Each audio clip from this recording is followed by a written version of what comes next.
What about Meghan and Harry? Because there are reports that Prince Harry, Meghan Markle and their children could be set to lose their royal titles if and when Prince William becomes monarch. Your titles are gone. You're going to be Meghan Mountbatten Windsor. Your husband's going to be Harry Mountbatten Windsor. And all your threats of legal action, I think, is something that William will quite rightly stare down. The agreement that was made did not remove the title. It restricted the way it was to be used. It was not to be used publicly. You're absolutely right. I think Meghan Markle has been very brazen recently with the use of the HRH. Prince William plans on stripping both Harry and Meghan of their HRH titles once he becomes king. Her former title, Her Royal Highness, despite the fact that she and Harry stepped away from their royal roles. For Prince Harry and Meghan Markle to have their titles stripped. While most people are focused on Meghan's Netflix series and internet drama, something far more serious is unfolding quietly behind palace walls. Almost no one is paying attention to it. Prince William is not sitting back and waiting for the throne. He is already stepping into control today. What he is putting together could turn the royal family completely on its head. This is not about old customs. It's about authority and who truly controls the monarchy going forward. Breaking today, Prince William doubles down. According to multiple sources, it's now a matter of when, not if, he strips Prince Harry and Meghan Markle of their royal titles. Before I break this down, hit subscribe because once you hear this, you will never look at the royal family the same way again. Let's begin. Here's the part nobody mentions. In 2022, Denmark's Queen Margrethe had made a move that stunned every royal house in Europe. She removed royal titles from 4 of her own grandchildren without delay. No advance notice, no regrets, just one decision and it was done. Danish monarch Queen Margrethe II is stripping 4 of her grandchildren of their prince and princess titles. The Danish monarch has changed her grandchildren's title. These were not rebels. They were not involved in scandals. They were her own grandchildren. Her explanation was harsh and direct. Too many royals damage the image. When everyone is royal, no one truly stands out. Prince William was watching this very carefully. Because while King Charles believes in forgiveness, second chances, and keeping family unity, William is focused on the math. And the math looks bad. Every interview, every Netflix project, every tell-all book slowly weakens the monarchy. Not only emotionally, but at its core. Charles wants harmony. William prepares for survival. This is what many people fail to see about him. He is not led by emotion. He is guided by planning, almost surgical.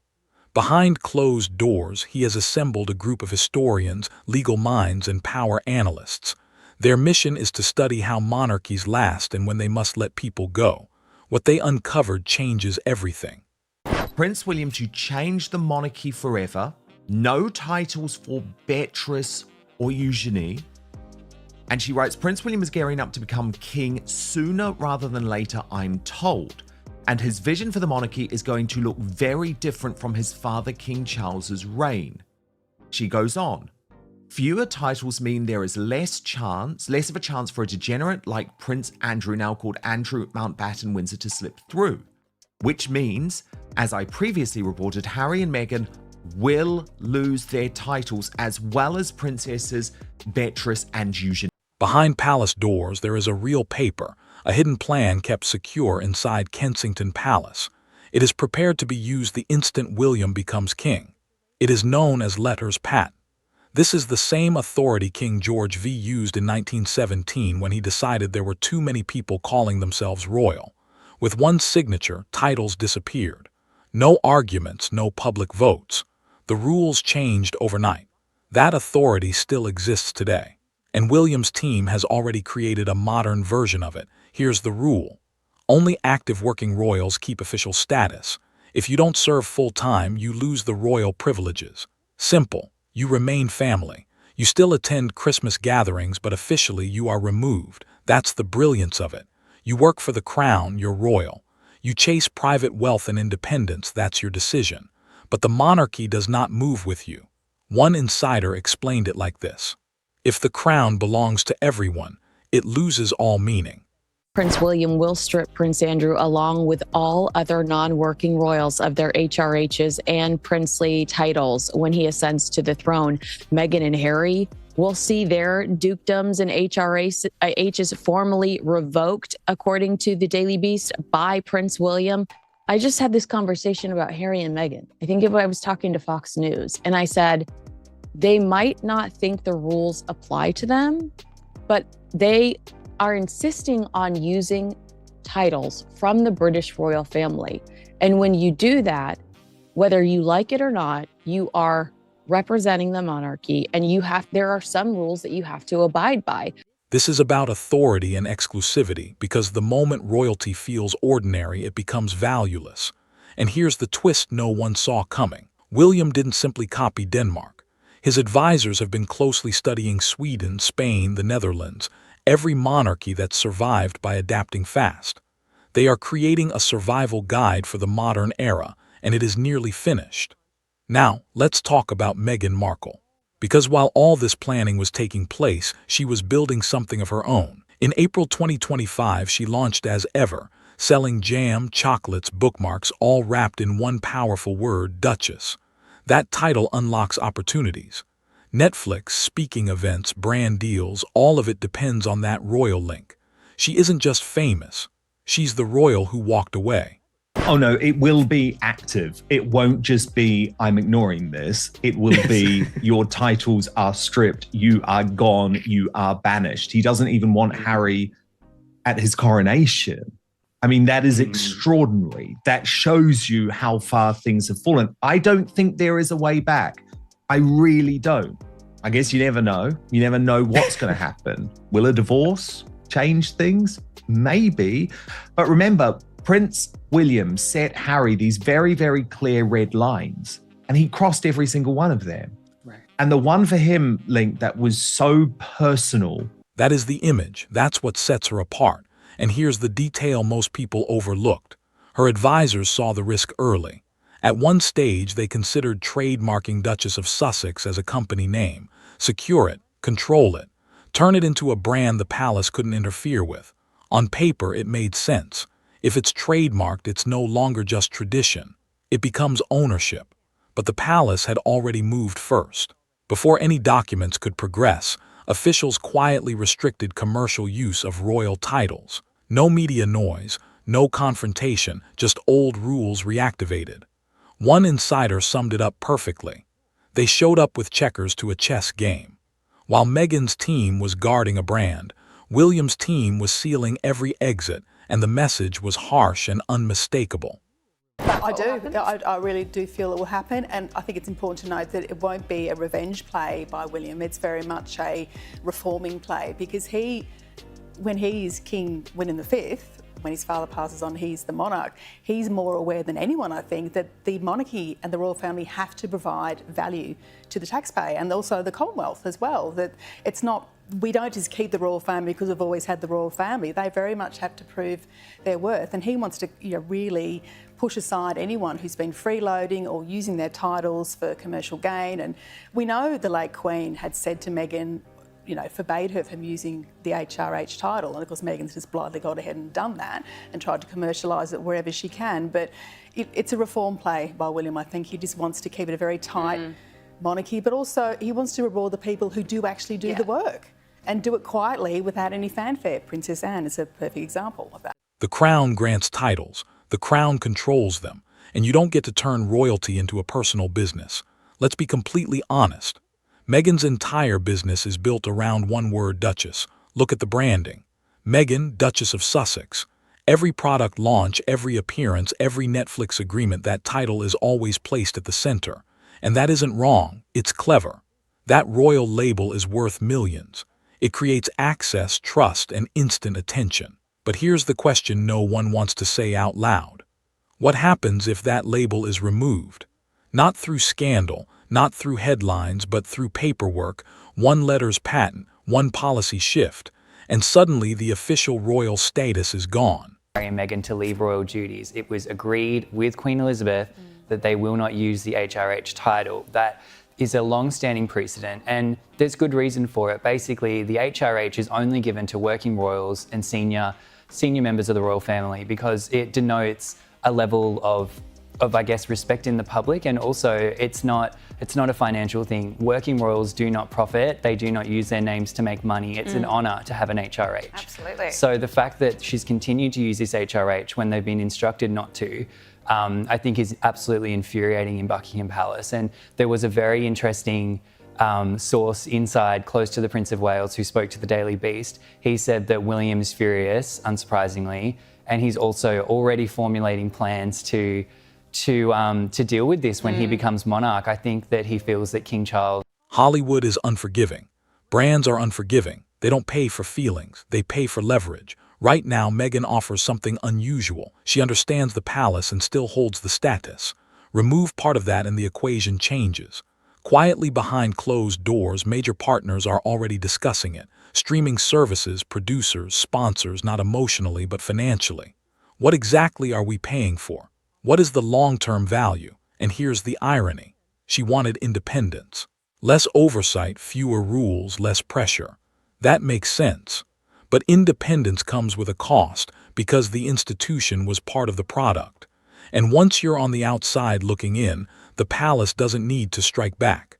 They simply allow the market to decide your true value without the crown.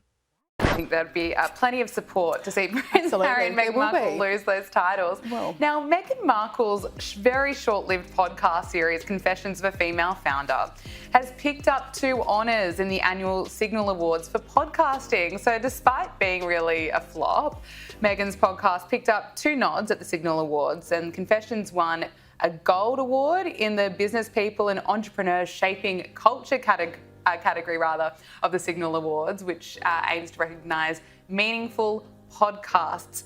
Surely there's some backlash to this decision. Would think so. But were you surprised? What did you make of it? Well, I do feel that Meghan's building this empire of perception. It's not actually what the talent is, it's more the smoke and mirrors. I think she's very good at that, and I don't know how involved she was in the entry or who the other contenders were. I do feel a bit sorry for them, because no doubt there would have been probably some pretty talented people doing some podcasts, and sort of Meghan steamed in and won. But, it's a show that flopped. It vanished pretty quickly. So the fact that it's won the award, I think, sort of highlights what type of award that is. Here's what makes this entire situation so compelling. The palace never needed chaos. No public battles, no ugly headlines. They only needed time and systems that have been in place for centuries. Every gap already sealed. Try to trademark a title. Old regulations block commercial use. Try to claim it as personal property. The crown gives titles and the crown can alter them. Call it unfair and history disagrees. There are countless examples. This is how powerful institutions defend themselves. They don't panic. They don't react emotionally. They activate mechanisms designed for moments like this. William's team has been detached, methodical, and exact. They've framed everything as reform and clarity for the future. And who pushes back against that? Who wants to be seen opposing progress? Same outcome, cleaner presentation. And because it's rooted in tradition and precedent, there's no real way to fight it. You can't defeat the monarchy using its own rulebook, and you can't call it unjust when it's been applied the same way for generations. So where does that leave us now in January 2026? Meghan is still building, as ever remains active. She has just announced a Valentine's chocolate release. Netflix is still involved, though renewal talk is growing louder. She's at Sundance with Harry promoting their latest documentary. We have to talk about Prince Harry and Meghan Markle, the Duke and Duchess of Scamelot. They were at the Sundance Film Festival. I mean, what a fall from grace, okay? They're at a film festival doing the red carpet like wannabe influencers and celebrities when they were real royalty, right? People would have been flying to see them. Celebrities who were at Sundance would have been jumping through rings of fire and hoops just to hang out with her if she were still a duchess, right? If she were still a duchess and living over in, London eating crumpets and scones, people would be jumping through hoops to hang out with her. And now she's having to do these desperate PR stunts. So she's invented a new career. She's decided that there's not a lot of interest for her on camera. People aren't interested in any of her shows. They bomb, they do terribly. So she's produced a film on the Girl Scouts program. On the surface, everything appears calm, but behind closed doors the pressure is building. At the same time, William is moving in a very different way. He isn't waiting for the throne. He's already behaving like it's his. Quietly, deliberately, without pause, he's tightening structures, updating rules, and reshaping how authority works inside the monarchy. Even longtime critics are beginning to admit it. This is calculated. The question of titles is still unresolved because when William becomes king, and that moment may arrive sooner than many expect, the paperwork is ready. One signature and everything shifts. No payback, no spectacle, no public battle, just institutional change. The same method the monarchy has relied on for 1,000 years. Adapt, defend, set boundaries, and keep moving forward. Harry and Meghan as possible. And that's certainly a possibility. I mean, if I were them, I would grow up and I'd think, oh my God, like, you stole the opportunity for me to live history. You stole the opportunity for me to meet and spend time with the greatest monarch that has ever lived in Queen Elizabeth II. It's certainly possible. But look, William has absolutely no intention of allowing Archie and Lilibet back into the fold. At the moment, based on where his head is at, all of their HRH titles will be stripped. So Harry will lose his HRH, Meghan will lose his HRH, Archie will lose the HRH, Lily will lose the HRH. And the reason that will be given is that he wants to slim down the monarchy. But really, this is a lot about personal vengeance. Here's what this entire story truly shows. You don't need noise to hold power. You don't need headlines to succeed. Sometimes real strength comes from understanding the system better than anyone else and using it exactly as it was designed. Meghan wanted independence and she got it. She's running a business, raising her children in California, creating content on her own terms. That's real. That was her decision. But freedom comes with a cost. Because when you step away from an institution, the institution doesn't step away with you. William isn't chasing attention. He's playing chess while others chase clicks. And here's the most revealing part. We won't see the full effect until he sits on the throne. And that document is signed. No attacks, no scandals, no public battles, just patience. The crown didn't need to ruin anyone. It only needed time.